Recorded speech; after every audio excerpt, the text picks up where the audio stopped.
por suerte, aquí con nosotros para finalizar y cerrar esta conferencia. Tengo el honor de presentarles la charla magistral del profesor Edward Maguire, profesor de criminología y justicia penal en la Universidad Estatal de Arizona, donde también se desempeña como director del Laboratorio de Innovación en Seguridad Pública. Los temas sobre los cuales expondrá son actividad policial basada en la evidencia científica, brutalidad policial y la necesidad de implementar reformas policiales. Así que sin mayor introducción, lo dejo a usted, profesor Maguire. Bienvenido y muchas gracias por compartir con nosotros.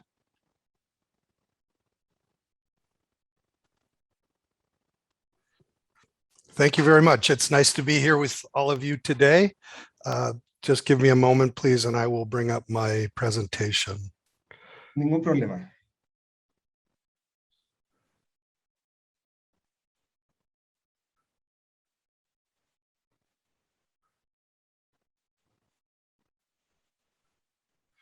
And do you see my presentation okay? Aún no. Vemos que se está abriendo el documento. Oh. Okay.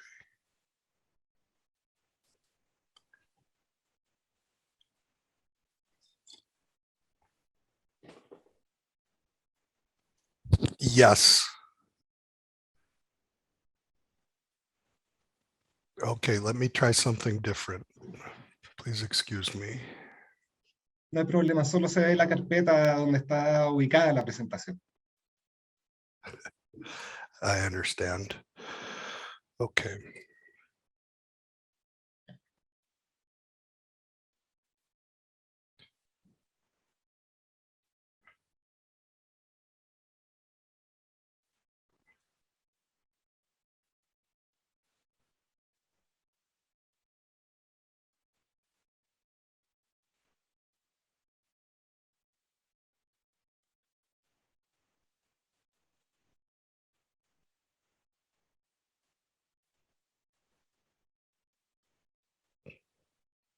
Do you see now? Aún no. Uh, Seguramente está compartiendo solamente la pantalla de la carpeta y no necesariamente la presentación. okay, I'll try one more thing. Si quiere, puede abrir la presentación primero y probablemente ahí salga dentro de las opciones para poder compartir después. Okay.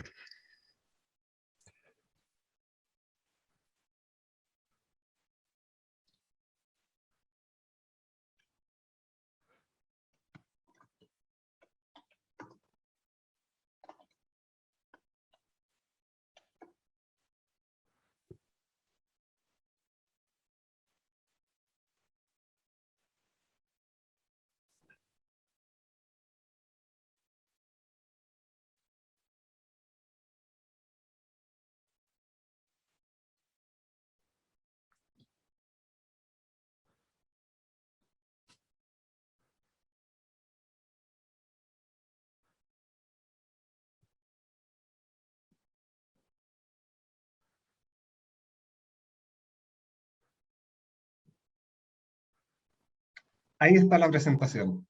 Aún no está en modo presentación, pero por lo menos se ve el PPT.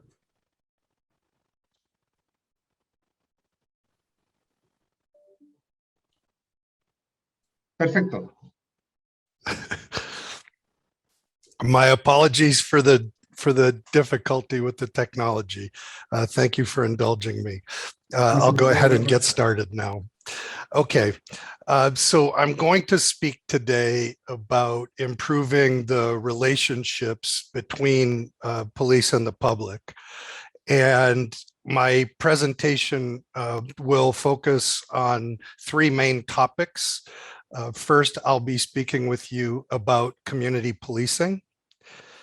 Next, I'll be speaking with you about procedural justice and legitimacy.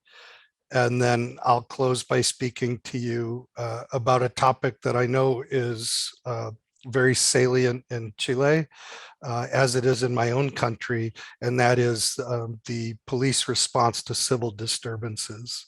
Across all three of those topics, I'll be sharing with you research evidence from multiple disciplines, including my own discipline, which is criminology, but also drawing on scientific research from social psychology and from the study of communication. And so a little bit about myself. I am a criminologist. I've been a criminologist now for, I guess, almost 25 years. I specialize in the study of policing and violence. I started off my career working for the United Nations in Vienna, Austria. And from there moved on to the United States Department of Justice, where I worked for our community policing office, focusing on the spread of community policing around the United States and what that looked like. And after leaving the Justice Department many years ago, I proceeded with an academic career where most of my research focuses on violence reduction and on police innovation and reform. And so I'm going to start now my presentation by talking about community policing. And so this book cover that I'm showing you is a book that I edited many years ago for the United States Department of Justice based on a study that we did in 12 police departments in the United States. And so just for context, the United States has a highly decentralized policing system with approximately 18,000 different police departments, most of which are quite small. And so for this study, we went out to 12 of the larger agencies, and we were particularly interested in looking at how each agency had implemented community policing. All of them did it very differently, and we were looking to capture some of that variation and how they implemented this reform movement. This is, as with all of the book covers that I'll share with you in this presentation, this is a free document that's available at the link indicated on the bottom of the screen. So you can just go and download it if you're interested in learning more about this or any of the other documents that I show in this presentation. And so I'm going to start by just sharing with you some historical images of policing in my own country that led to the development of community policing in the United States. Here we have a protest, a civil rights protest with African-American protesters, and they're being sprayed by fire hoses in the Birmingham, Alabama Police Department in 1963. This is another image from Birmingham, Alabama, in the southern part of our country in 1963, where police have released dogs who are biting African-American civil rights protesters. This is another very iconic image from my country in Chicago in 1968 at the Democratic National Convention, where police beat peaceful protesters at the convention. You can see here police beating protesters with their batons. Here's another image from our nation's capital in 1968, where extensive rioting in the African-American community led to very significant damage, a lot of looting, rioting, property damage, and so forth. And so the United States president at the time put together what was known as the National Advisory Commission on Civil Disorders, which released its final report in 1968. And it concluded that deep hostility between police and ghetto communities, these were African-American communities primarily, was a primary determinant of the urban riots that it studied.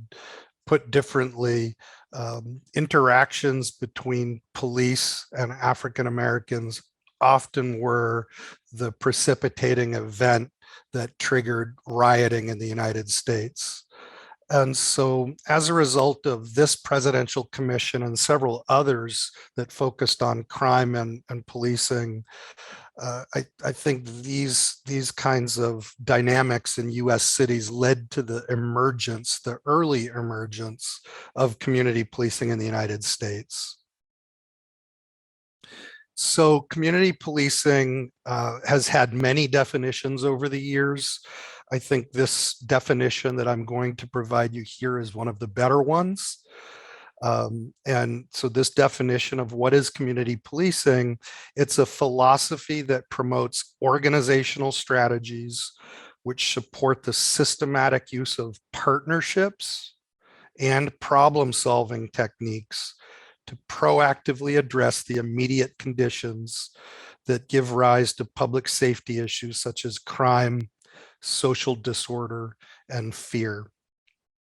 This definition was established by the United States Department of Justice's Office of Community-Oriented Policing Services. So this is a federal agency that is responsible for spreading community policing around the United States.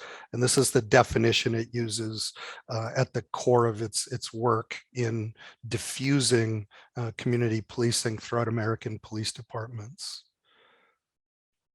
One of the things that I'd like to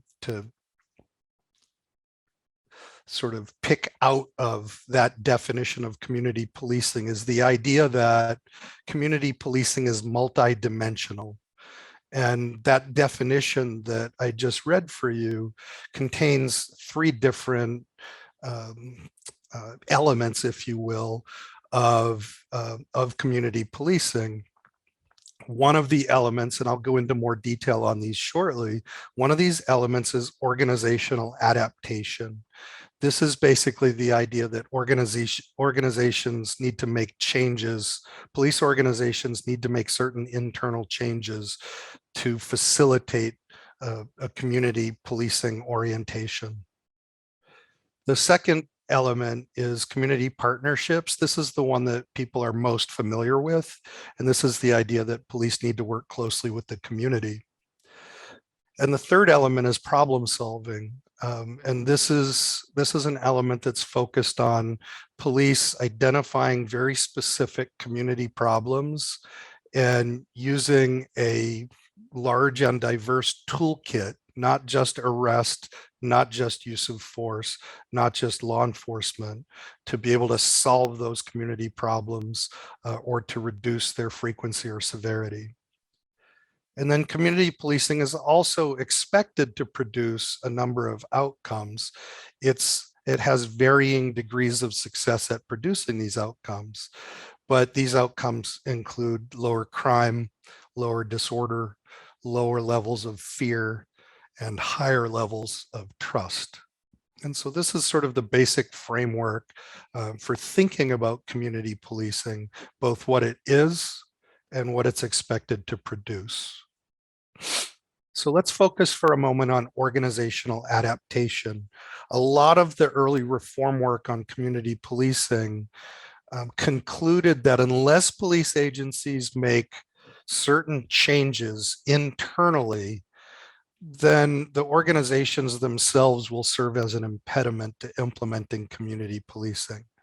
And so we see things like structural changes or changes in management, budgeting, supervision, training, the way we assign officers, the way we evaluate their performance, and even the way we hire and promote them. For instance, when it comes to hiring and promotion, one of the lessons we learned in the United States is that when we hire police officers in the spirit of adventure, in other words, we're hiring people because they want to carry guns, they want to engage in high-speed pursuits, they want to participate in the adventurous aspects of policing, we're often not hiring the right people to do community policing. And so a lot of police agencies in the United States are now concentrating their hiring on what they call hiring in the spirit of service rather than hiring in the spirit of adventure. In other words, trying to hire people who have an orientation toward wanting to help their communities. this is one of the internal changes that helps enable community policing to happen. Another one is how we evaluate people's performance. If we only reward our police officers for making arrests or for solving cases, both of which are very important, but if we only reward them for those types of activities, then those are the types of activities they're going to concentrate on, maybe not the broader kinds of activities we want them to do in a community policing framework. So we need to change internally our police organizations to enable community policing to succeed, if that's our goal. Community partnerships is the element of community policing that most people are familiar with. And this involves being much more transparent with the community about what policing entails. So providing information to the community. It also involves gathering information and feedback from the community. I do a lot of work on police communications with communities. And one of the dynamics we often see is that police agencies think about community partnerships only in one direction, providing information to communities, but not really listening to or gathering feedback from communities. And so under the community partnership model, we need police agencies both to speak with communities, but also to listen to communities, more of a dialogue than a monologue. And then we need police agencies to incorporate that community feedback into their operations. They need to take that community feedback seriously. And they need to engage the community. And so one of the big aspects of community partnerships is not just communicating with communities, but also engaging the communities. And so getting communities to take steps that help improve public safety. I'm not talking about vigilante justice, but things like getting owners of apartment buildings or owners of commercial properties to put in place certain policies that enable them to get rid of bad tenants or enable them to solve problems that frequently occur at properties. For instance, owners of bars and pubs can put in place a variety of practices to make their establishments safer. And so these are the kinds of things that police can accomplish in terms of public safety when working with the community, engaging the community, and getting them to sort of contribute to public safety. And then the final aspect of community policing that I'll talk about is problem solving. And this is a method of policing that was recommended by Herman Goldstein, a famous reformer in policing. Herman just died within the last couple of years. And shortly before his death, he actually won the very prestigious Stockholm Prize in Criminology, an award that's presented in the same hall where the Nobel Prize is awarded. And Goldstein won the Stockholm Prize in Criminology for his well-known work on problem-oriented policing. So Goldstein argued that problems should be the basic unit of work in policing, and that the principal aim of the police should be to solve problems, not just to show up when police call them, which is important, but to try to solve these chronic underlying problems that generate repeated calls to the police and repeated concerns from the public.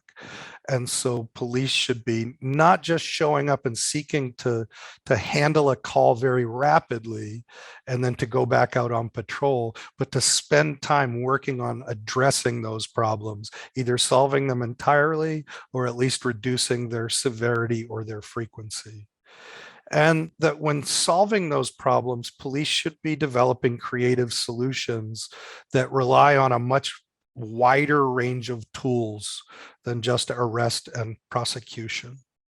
And so this is where police working together with other community agencies and with their community partners can really be a powerful way of improving public safety, because now it's not just police working alone, but it's police bringing to bear a variety of partners and potential solutions.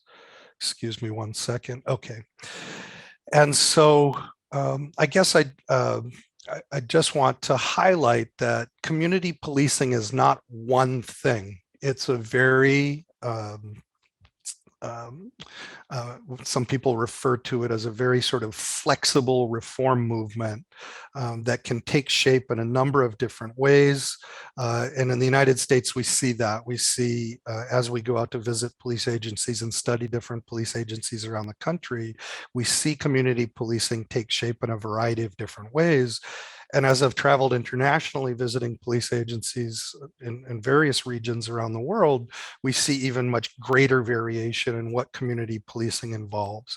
So there's a high degree of tailoring of community policing to local circumstances. This is great in one way, and it's complicated in another, because it makes it very difficult to evaluate the impact of community policing, because it's not one thing, it's many things. What we can do, however, is we can evaluate its components. And so we talked about the three elements of community policing: organizational adaptation, community partnerships, and problem solving. And we can evaluate those components a little more easily than we can evaluate the effectiveness of the overall community policing movement.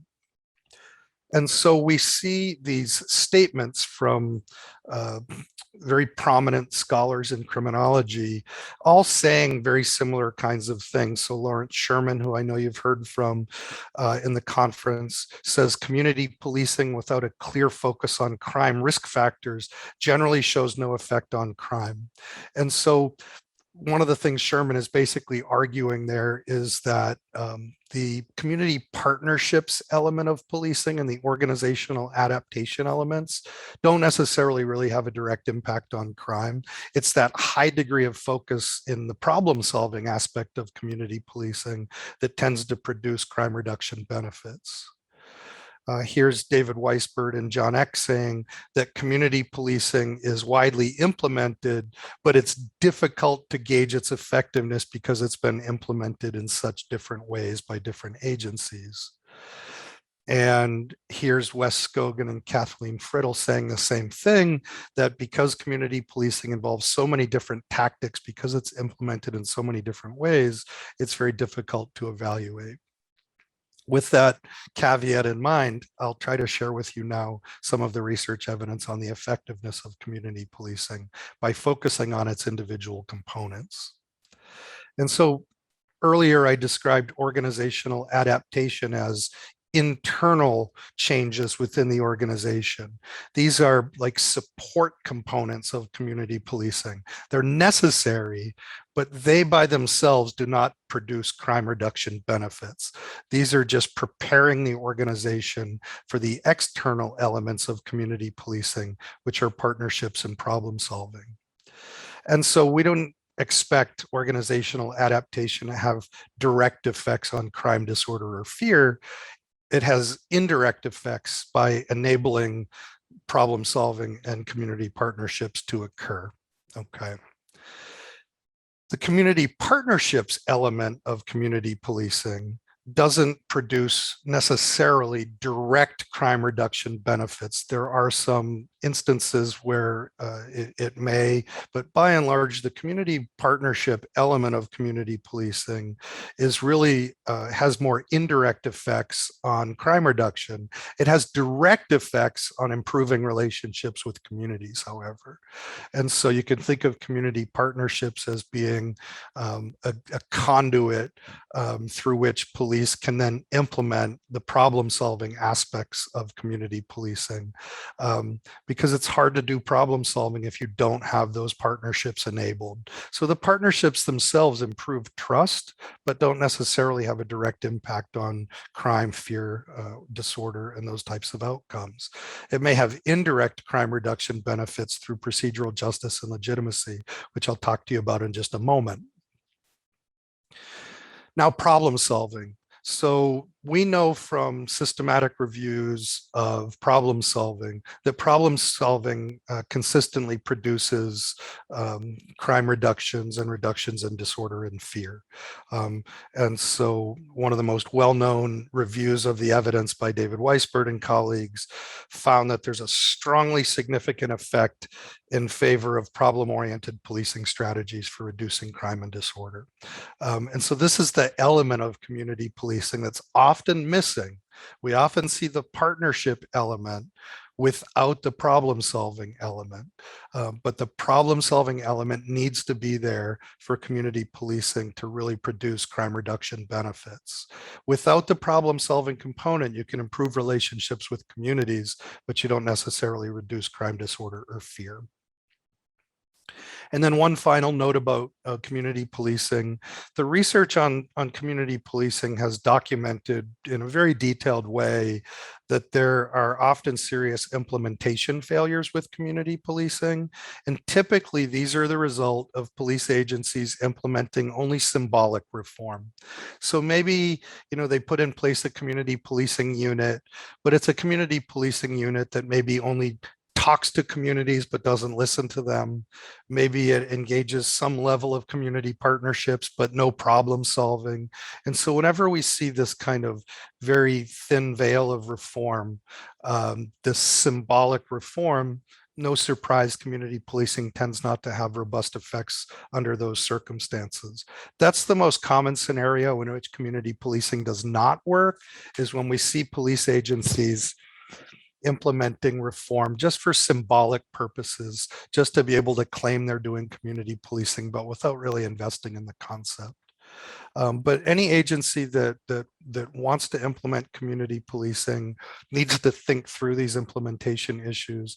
And we don't have to reinvent the wheel because there are so many agencies that have implemented community policing at this point that we can learn lessons from the agencies that have already gone in this direction. I'm going to move forward now with a brief discussion of procedural justice and legitimacy. So this is a book cover from Tom Tyler called Why People Obey the Law. This is a very well-known book in social psychology and criminology.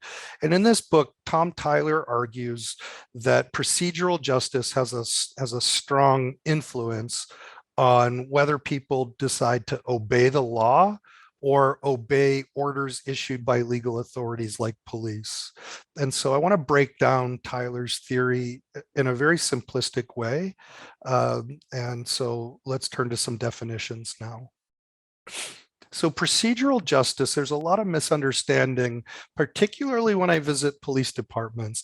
There's a lot of misunderstanding about what this concept means. And so I'm going to just try to describe it in a very simple way. So procedural justice is a judgment that an individual makes based on one or more encounters with an authority figure. And when I say authority figure, I'm not just talking about police.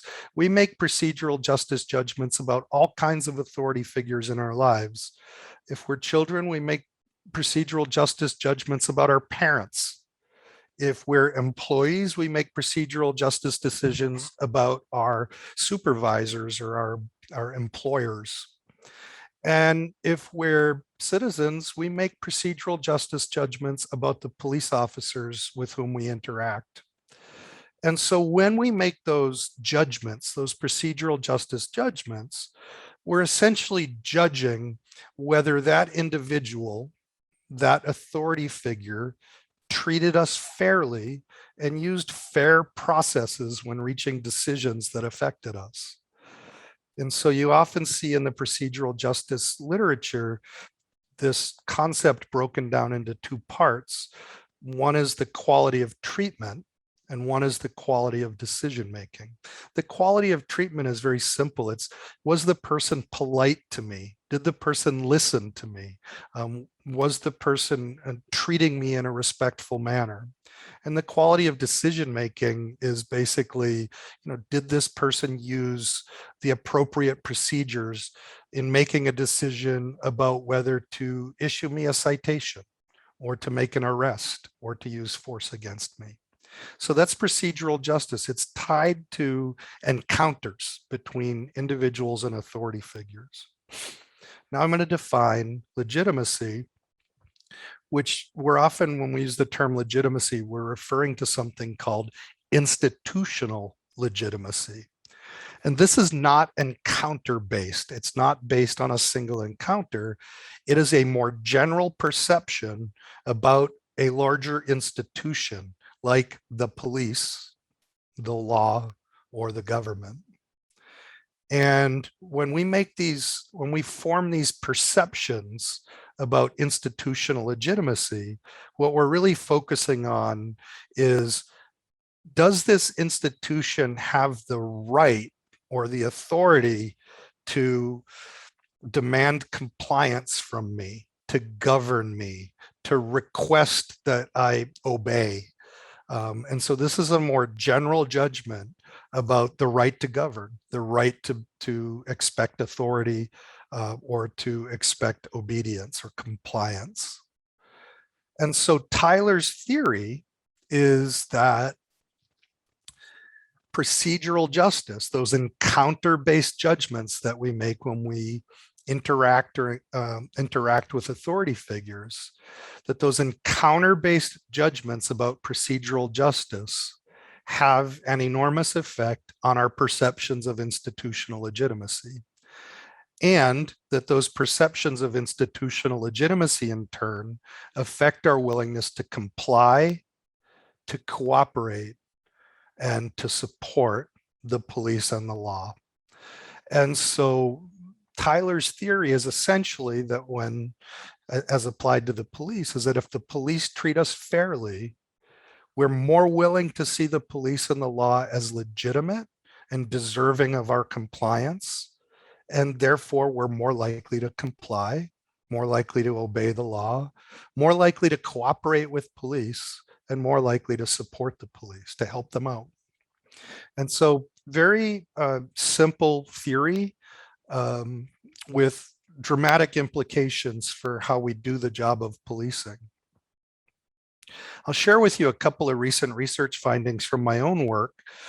So one of the things that we did during the Occupy movement is we studied the police response to protests in the United States. And we were particularly interested in what led protesters to think it was okay, to think it was morally justifiable to use violence against police officers. And so we did surveys of protesters in Washington, D.C. and in New York City.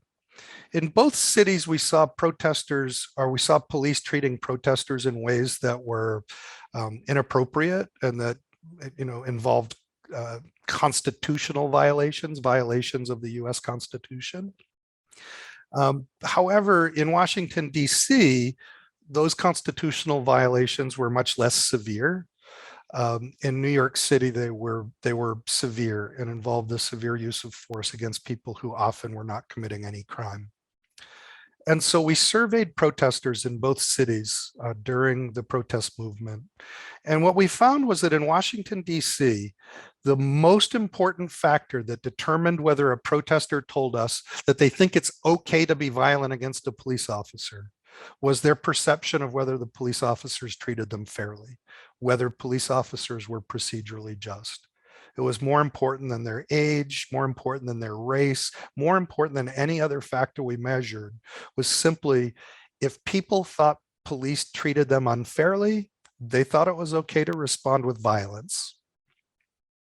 In New York City, the findings were similar, but here the most important factor was not just fair treatment, but because the mistreatment of protesters in New York City was more severe and more dramatic. In New York City, it wasn't just whether police treated them fairly, but whether police used force fairly. So when protesters believed that police were using force inappropriately, they concluded it was okay to use force in return against police. And so what both of these studies tell us is that people are very sensitive to how police treat them And their decisions about how to treat police are affected by those perceptions. And so procedural justice has a really dramatic effect on people's willingness to resist the authority exercised by police. And then I just want to touch briefly on this report. This is another report that's available free online. I've provided a link here if anybody's interested in downloading it. When President Barack Obama was in office, he put together a task force known as the President's Task Force on 21st Century Policing, and pulled together some of the brightest minds from the policing profession to try to summarize what's known about how to improve policing. This was in the United States with a focus on the United States. And all I wanted to mention is procedural justice, this topic that we're talking about, figured very prominently into this entire report. So all throughout this report, you will see references from the task force saying for police to implement the kinds of reforms they ought to be implementing, they need to focus on improving procedural justice during interactions between police officers and members of the public. So, even I think our best police reformers from within the industry, I think are very cognizant that procedural justice needs to be a part of reforming policing in the US. And so I thought that was a really solid endorsement of these ideas that came out of research and theory being well received by people within the policing industry. The conference organizers also asked me to talk about responding to civil disturbances, protests, riots, and other types of crowd events. And I know this is highly salient in Chile. Followed the police response to the protests throughout Chile last year, and a lot of the injuries that resulted and a lot of the concerns that were raised about the police response to protests. I'd like to sort of humbly acknowledge that in my own country, we're not particularly good at this. Right now, I'm working with a number of police departments around the United States to try to improve the way police handle protests and riots. And there's a lot of work to be done in my own country in all aspects of this topic, from training and policy development and culture, and just our whole approach to how we handle protests and riots in the United States in many agencies is just simply not very good. There are some agencies that do much better than others, but there's a lot of innovation happening in this space. There's a lot of things that we can do that are different than how they're ordinarily done. And I see this as an international topic. We see examples every week of police using inappropriate strategies and tactics for handling civil disturbances. But we have a lot of research evidence that can point us in a better direction. And I'm going to expose you just a little bit to the research evidence in this area. And I think you'll see some opportunities for reform. We see them in the United States, and I think you'll see them in Chile. And so again, another free document. So I wrote a guidebook together with my colleague, Megan Oakley, for the police response to protests.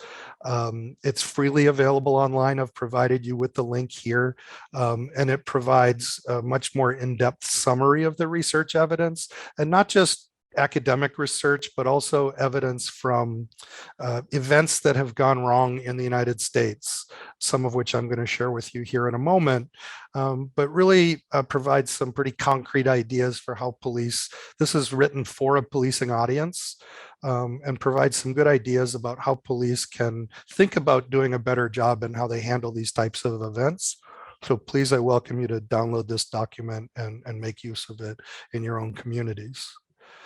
And so the overarching theme of the book and of all of my work in this area, drawing on crowd psychology and some research evidence from criminology, is this: fair and effective protest policing strategies aim to secure voluntary compliance without instigating a sense of defiance or rebellion among protesters. Everything that I'm going to talk about today with regard to responding to civil disturbances is consistent with the last two topics I talked about, with community policing and with procedural justice and legitimacy. These issues become much more important, much more salient when we're dealing with crowds as opposed to individuals, because these events are just so much more complicated and things can go wrong much more quickly in crowd settings than in individual settings. And so I'll share with you some images from my own country of protests that really taught us a lot about appropriate and inappropriate policing practices. This is a photograph at Occupy Wall Street in 2011 in Manhattan in New York City, where protesters were demanding changes in both corporate America and in government, having to do with economic issues. And this protest started, it had no focus whatsoever on the police, but the dynamic that we observed was that when police responded in a very heavy-handed manner against Occupy protesters, the protesters turned their focus toward the police. And one of the principal lessons in all of the work that I do on this topic is encouraging police officers to use methods that, if a protest is not about them, to make sure it doesn't become about them. In the United Kingdom, this has been referred to as a transfer of grievance. And what I mean by a transfer of grievance is when a protest is about a topic that's not about police, then police respond in a heavy-handed manner, and protesters turn their focus from their original topic to protesting against the police. And so in all of the work that we do, if a protest is not about police from the beginning, let's keep it that way. Let's keep the protesters focused on whatever it is they're protesting against, and not turn their grievances toward the police. Here is an iconic image that happened during the Occupy protesters. These are people who they're peaceful, non-violent protesters who are refusing to follow an order to disperse. And so this police lieutenant is spraying them all in the face with pepper spray. This became an iconic image of the Occupy Wall Street movement. This is Occupy Oakland in Oakland, California. And the young man pictured here is an Iraq war veteran who had his skull broken when police fired a beanbag round. This is what's known as a less lethal impact projectile that's used for crowd control purposes. They fired it into the crowd. It struck this young man in the head and broke his skull. An independent review of the Oakland Police Department's tactics found that they were outdated, dangerous, and ineffective. This is Michael Brown, who was shot to death in Ferguson, Missouri in August 2014. And Michael Brown's death really contributed heavily to the growth of the Black Lives Matter movement in the United States and to massive amounts of protests throughout the country back in 2014. Just like the police over-responded to the Occupy movement in 2011, there were also dramatic over-responses of police to the Black Lives Matter protests in 2014.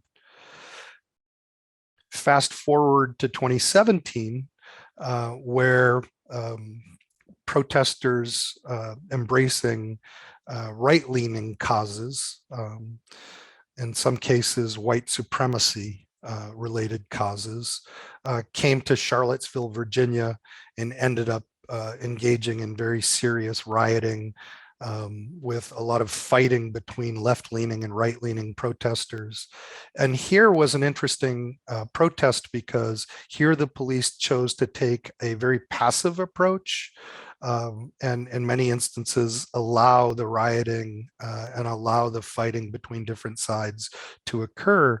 And so typically police come under criticism for responding too aggressively. Here they were criticized for responding too passively. Here's an image of protesters being run over by a car. Many of them were injured. One of them was killed at Charlottesville. After the death of George Floyd last year, we saw very serious protests and riots throughout the United States. Here is an image of arson taking place in Minneapolis, where George Floyd was killed, and a police station being burnt down. Portland, Oregon, which is home to a very challenging environment in terms of protests, because of a very passionate left-wing movement and a very passionate right-wing movement, both in Portland, and they often come together and clash with each other. And the police dealt with more than 100 straight days of protests in Portland, Oregon last year after the death of George Floyd, and were heavily criticized for using too much force in trying to control these protests.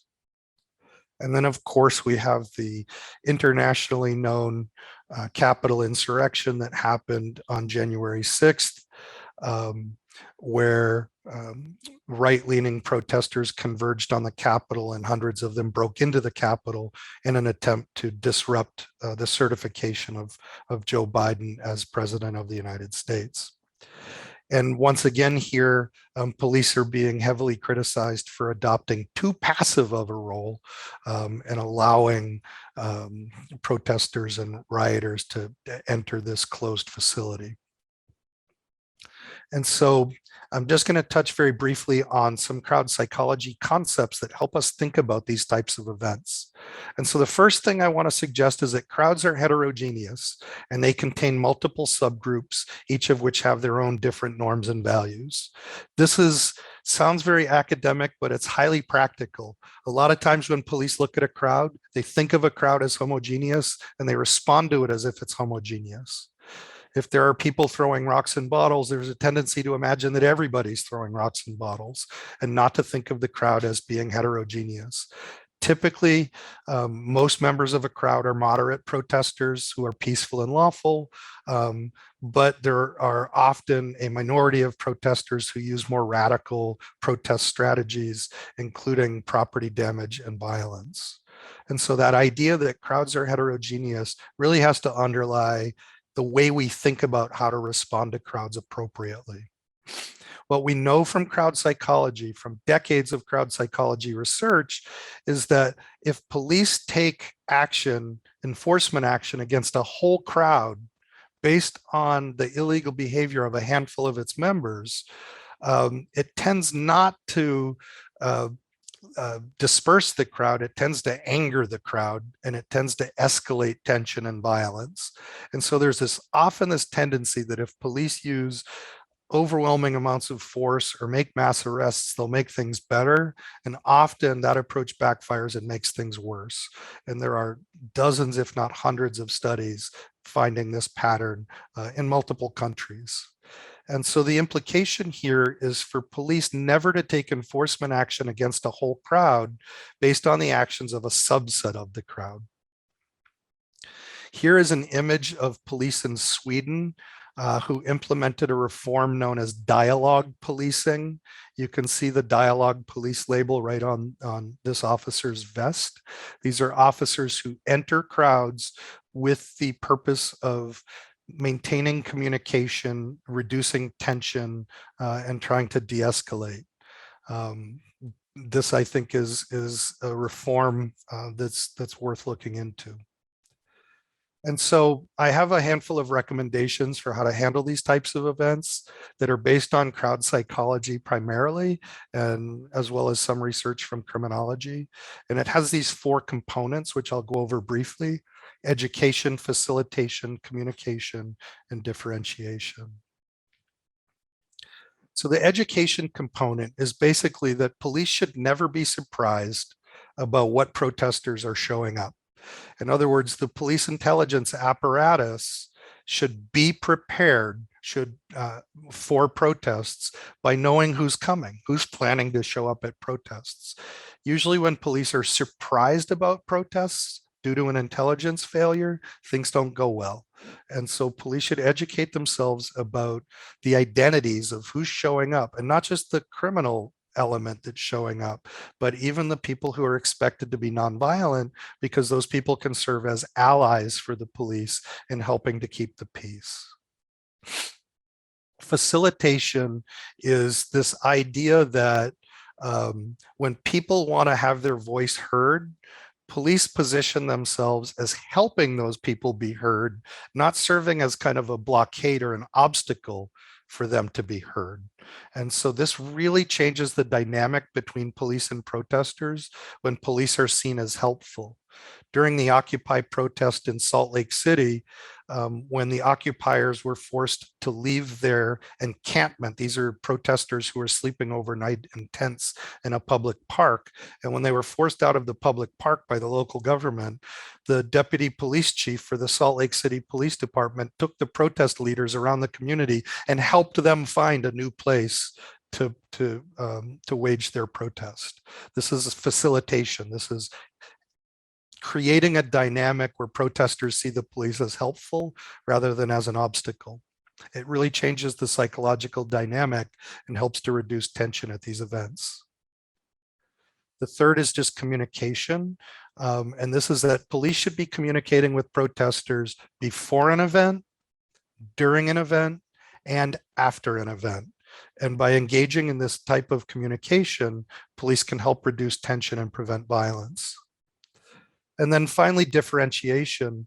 This goes back to the idea that protest crowds are heterogeneous. They are comprised of subgroups that differ widely, and that if you have a small subset of protesters who are engaging in violence or property damage, you use one policing approach with those folks, and you use another policing approach for people who are behaving peacefully and lawfully. The major challenge is never to use force or make arrests against people who are not breaking the law.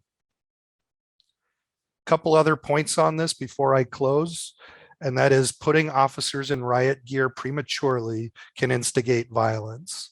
We recommend what we call a graded response plan, in which we stage officers in riot gear out of sight where people can't necessarily see them, because riot gear is often seen as police instigating, and it creates an escalation dynamic that increases tensions and increases the likelihood of violence.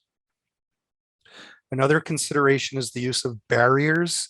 There are many instances in protests where police use too many barriers. It leads to crowds getting penned in, leads to crowds being confused. In a very well-known case in England, it led to the death of somebody who was just trying to walk home from work and could not find a pathway to get home from work because of these barriers.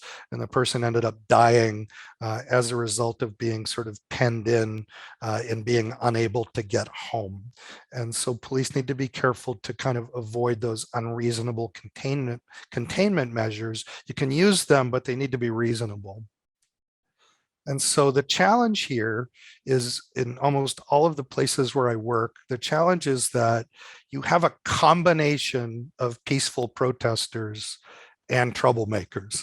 If you have all troublemakers, these are not that difficult to solve. And if you have all peaceful people, they're not that difficult to solve for police. But when you have that combination of mostly peaceful people with a handful of troublemakers, that becomes the great challenge for police. And I challenge police leaders to think about what measures do they have in place in their protest response policies and training to be able to deal with that scenario, because that's the scenario where things typically go wrong. So just wrapping up, and thank you for having me today.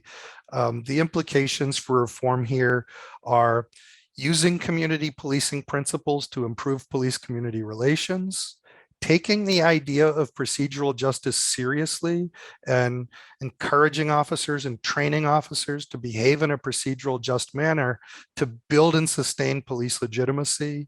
And then during crowd events, drawing on the crowd psychology principles that I just shared with you to achieve voluntary cooperation and compliance from crowd members with minimal use of force and without losing that hard-earned legitimacy. And with that, I'll close and thank you very much, folks.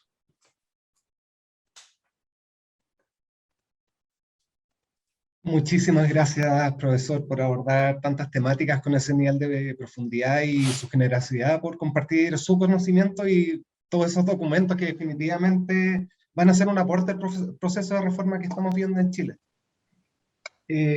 Estamos en una encrucijada en este momento porque, por un lado, el lado positivo es que tenemos una cantidad de preguntas impresionante. El lado negativo es que no tenemos.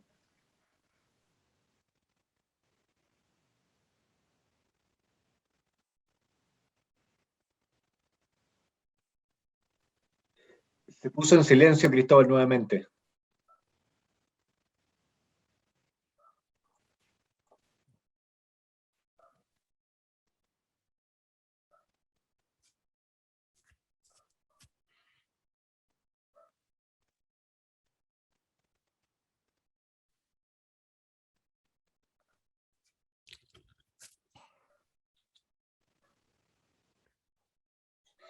Nos quedamos en la encrucijada de que había muchas preguntas, que era bueno, y que había poco tiempo. Si quieres, me las puedes enviar y yo se las puedo leer al profesor Maguire, mientras solucionamos el problema de audio.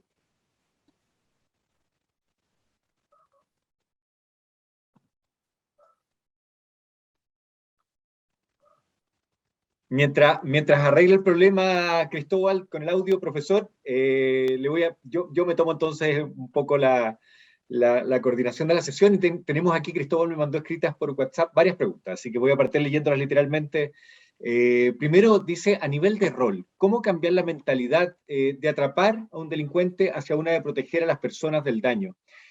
¿Cómo lograr ese cambio que podría ser cultural quizás en las policías?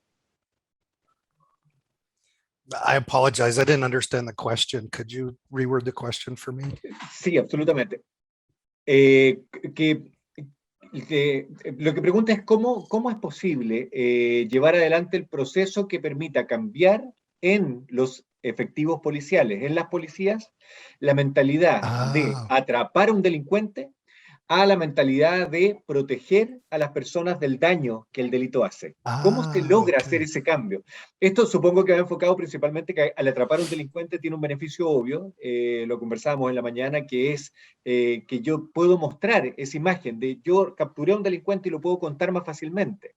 La protección del daño, muchas veces cuando uno lo previene, no tiene como, es difícil medir cuánto daño ha prevenido con las acciones policiales. Entonces, ¿cómo se hace para convencer a las policías de que tienen que cambiar la mirada, de perseguir delincuentes a proteger a las personas del daño que el delito hace? I understand. Thank you so much for the question. It's a great question.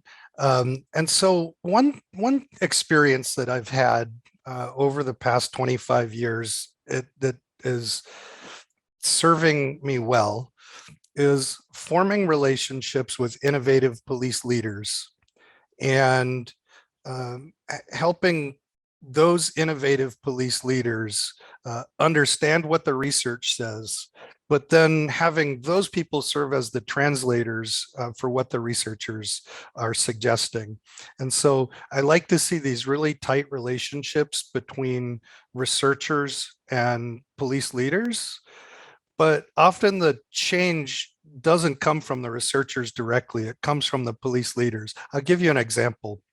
I got a phone call a couple of months ago from somebody who read my guidebook on policing protests. And he was a police sergeant. And so this police sergeant really liked the ideas in my guidebook. But even though I tried to write the guidebook in a simple language that would be accessible for police officers, he still thought the language was too complicated because I'm a researcher and maybe, I write for a higher level audience. And so he called me because he wanted to ask if he understood my ideas correctly. And then during our phone call, which was 2 hours, a 2-hour phone call, I never even met this man. I just only talked with him on the phone. I didn't know him.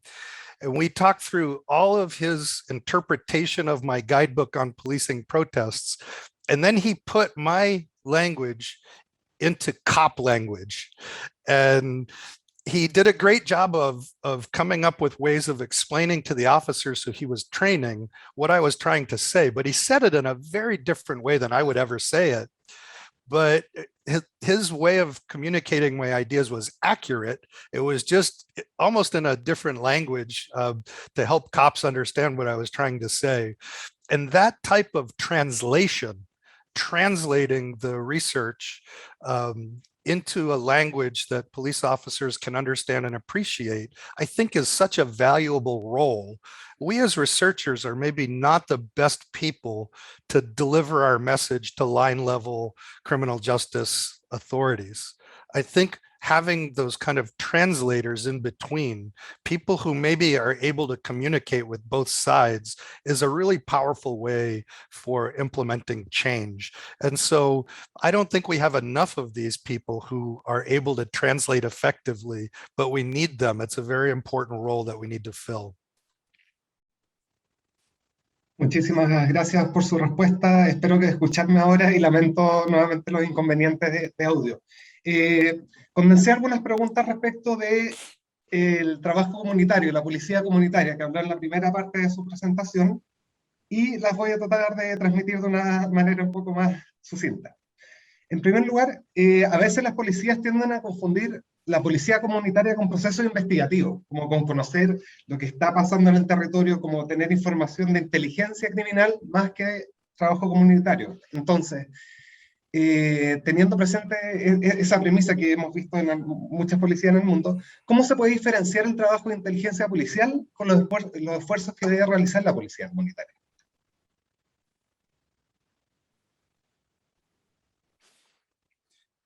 Yeah, it's a great question, and one that I have run into for many years, not only in the United States, but elsewhere in the world. A lot of times what happens is police think about community policing only as a method for gaining information to solve crimes. And that is definitely one of the benefits of having improved community police relationships. I've worked in many communities where people have no trust in the police. They believe the police are there to hurt them, not to help them. And so when police come in asking these people to serve as witnesses or to provide them with information or to identify a suspect, people don't want to talk to the police because they don't trust the police, and they're also scared in many cases. A lot of the communities that I work in have high rates of gang violence. And so people are afraid to talk to the police, to share information with them, because they don't believe the police have their best interest in mind. They believe that they'll be harmed by the offender or his or her friends. And so, I do think that increasing the level of intelligence coming from communities to police is one of the benefits, but it's just one of the benefits. I mean, there are many other benefits. Imagine having a community where children are afraid of the police who enter the community. I mean, this is just not appropriate, right? And so improving the levels of trust between police and community members is an essential function of policing, and not only just to gain intelligence, but because it's the job of police to do this kind of work. And I think innovative police leaders know this. And so I think it's really important for police agencies to reward the kind of work that results in police developing high quality relationships and partnerships with the police.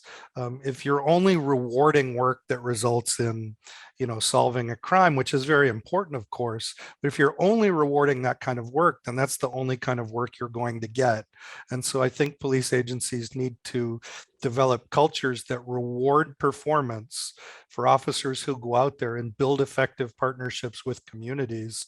It's the only way we're going to see the police sort of embrace that role.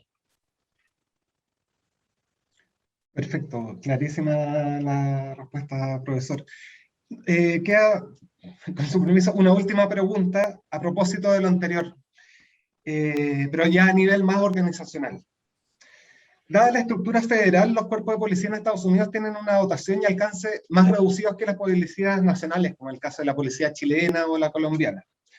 Teniendo presente esa premisa, ¿cómo se puede implementar un sistema de trabajo comunitario dentro de un contexto más jerárquico, militarizado y centralizado, donde las policías en los territorios en general tienen poco margen de acción a nivel operativo?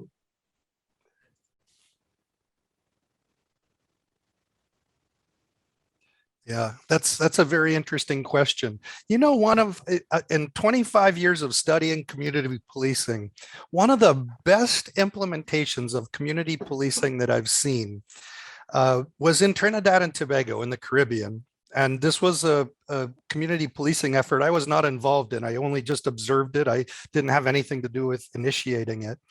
But one of the fascinating parts of this community policing initiative was it was implemented by a militarized unit. So heavily armed police officers, heavily trained police officers who wear very kind of militaristic gear and who work in partnership with the defense forces. This is the unit that created one of the best implementations of community policing I've ever seen. And it was a completely homegrown innovation. They did it all by themselves. So there were no international consultants like me or anybody. They just decided we want to do community policing and came up with ways that they were going to do it. So, I'm not afraid I'm not concerned about a militarized police, hierarchical police doing this type of work. However, there is one component that I think is really important here that falls under that organizational adaptation label that I talked about earlier. And that is whoever is placed in charge of doing that community policing at the local level needs to be empowered to be able to do it. That's the most important element in a rigidly hierarchical organization, is what we call decentralization, which is giving sufficient authority to the person who's leading that effort to be able to do it. Without that authority to be able to do it, nothing will happen. And so in this example that I gave you from Trinidad and Tobago, the person who led this effort was given a wide degree of discretion and also resources to be able to do this effort. Let me give you an example. So this community policing unit is positioned in near the most violent community in Trinidad and Tobago, where there are 28 criminal street gangs who are engaged in high levels of violence, a lot of homicides, a lot of shootings. And in this community, the gangs' territories are very small and they're all contiguous. They're all located very close to one another. And so one of the dynamics in that community is if you're a young man, even a teenager, a young teenager, and you live in one community and your school maybe is not in your community, maybe it's located, maybe you have to walk through another gang territory to get to your school, your only option is to quit school. If you need to go to a doctor and that doctor is located in an area where you have to cross a competing gang's territory, you don't go to the doctor. So many of these kids have never left their community, because if they leave their community, they'll be murdered by the competing gang whose territory they have to walk through. So one of the things that these police officers did is they got a bus, and they would hold health clinics, for example. And so they would drive into these communities, they would put these kids on a bus, and they would drive them to school and protect them. They would have health fairs where they would go into these communities and pick up the residents in the bus and drive them to a health fair. Some of these people hadn't been to a doctor in decades because they couldn't leave their communities. And so these innovations that these officers came up with, they came up with all by themselves. Really amazing example of community policing. But what made it possible was a police organization that allowed them to do that creative kind of work and gave them the resources, in this case, a bus, to be able to do that kind of work. And so to give that person both the resources and the flexibility to be able to do this work is the most important thing the organization can provide. Tremendo ejemplo, profesor. ¿Qué mejor manera de ir cerrando esta presentación y esta conferencia? Muchas gracias nuevamente. Sabemos que en Arizona son recién las 8 AM aproximadamente y que ha estado desde muy temprano con nosotros para poder participar en la conferencia. Así que gracias, profesor, por compartir con nosotros. Y con esta interesantísima presentación damos por finalizada la segunda conferencia internacional Desafíos para la seguridad en nuestras ciudades, gestión de territorios para la prevención del delito y la violencia. En nombre del equipo de la Fundación Paz Ciudadana, de Motorola Solution Foundation y la Subsecretaría de Interior, la Fiscalía Nacional, Carabineros de Chile y la Policía de Investigaciones, quiero agradecer a cada uno de ustedes por habernos acompañado y ser parte de esta iniciativa. Esperamos sirva de ayuda para poner en escenario temas tan relevantes como la seguridad, la prevención, la violencia que están sufriendo las ciudades, y tal como nos presentaron nuestros expositores el día de hoy, los procesos de reforma en las policías. Les recuerdo que todas las presentaciones que dieron vía estos 3 días de conferencia estarán disponibles en nuestro canal de YouTube y en nuestra página web www.pazciudadana.cl. Muchas gracias nuevamente, y gracias también a las personas que participaron mandando tantas preguntas interesantes.